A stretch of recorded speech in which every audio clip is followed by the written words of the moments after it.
Présenté lors de la conférence Electronic Arts, Dead Space 3 nous a été montré et expliqué plus longuement sur le stand. L'occasion pour nous de gratter quelques infos à droite à gauche, mais surtout de lever les doutes que nous pouvions avoir sur le jeu. En effet, nous avions peur à la vue des premières vidéos que la série perde cette ambiance unique qui nous avait totalement séduit, et particulièrement à l'occasion de la sortie du premier épisode.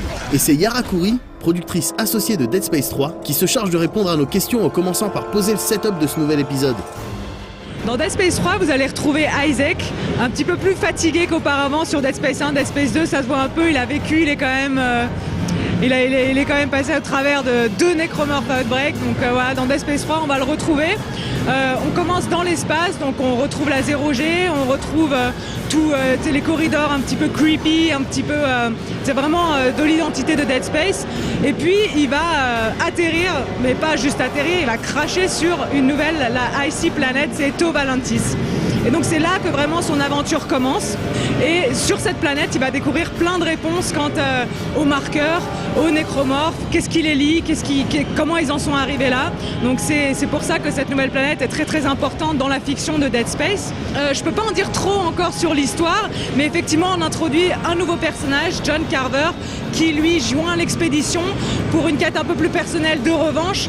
Et si vous jouez en coop donc avec John Carver, vous allez avoir plein de petits détails sur son histoire à lui, qu'est-ce qu'il mène là, quel est son passé, où est-ce qu'il veut, pourquoi, quelles sont ses intentions de joindre cette expédition.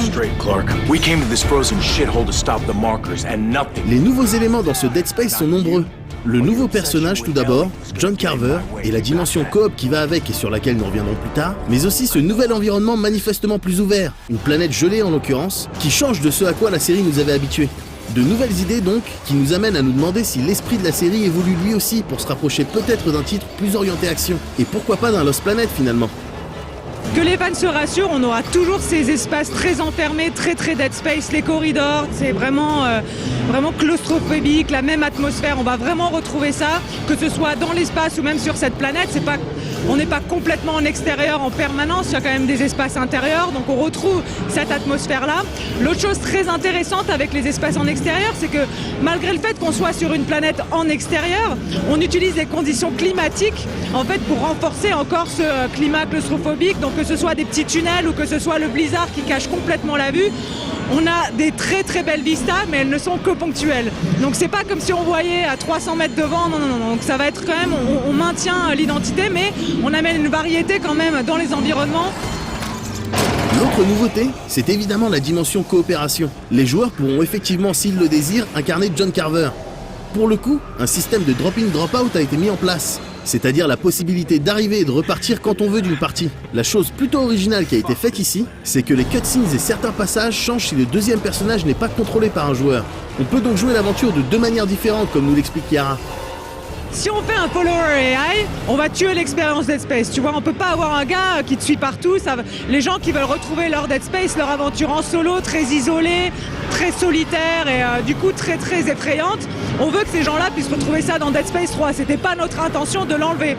Donc ce qu'on a fait, c'est quelque chose de révolutionnaire dans l'industrie. Vous avez jamais en fait joué cette aventure coop de cette manière-là. On a créé 2 campagnes, donc une en single player, une en coop, qui se jouent très différemment. Donc si tu veux faire l'aventure du début à la fin en solo, que ce soit easy, normal ou hardcore, tu l'as fait comme tu as fait Dead Space 1 et Dead Space 2.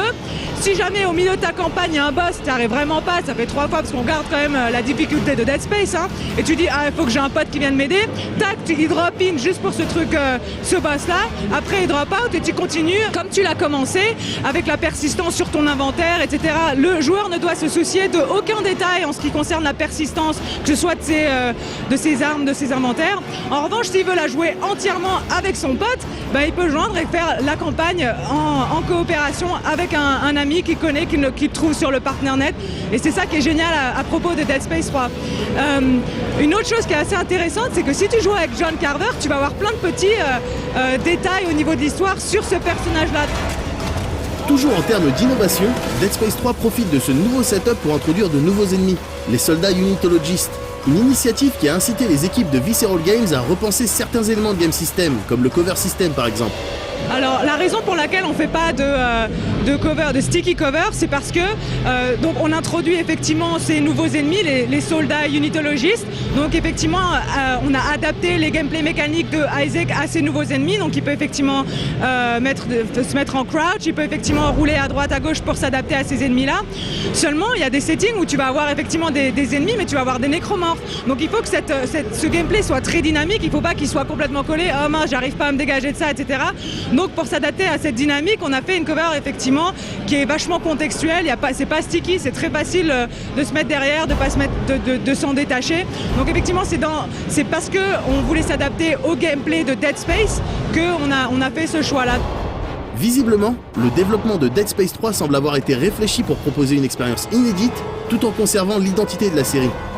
Dans ce sens, on relève l'absence d'un mode multijoueur, comme cela avait pu être le cas dans le 2. Une absence qui s'explique, selon Yara, par la volonté de se concentrer sur l'expérience solo et coop, et ne pas s'éparpiller sur des modes multi qui, selon nous, étaient tout à fait dispensables dans Dead Space 2. On attend maintenant d'avoir l'animal entre les mains pour conforter ses impressions, et on reviendra de toute manière sur ce Dead Space 3 d'ici sa sortie prévue pour début 2013.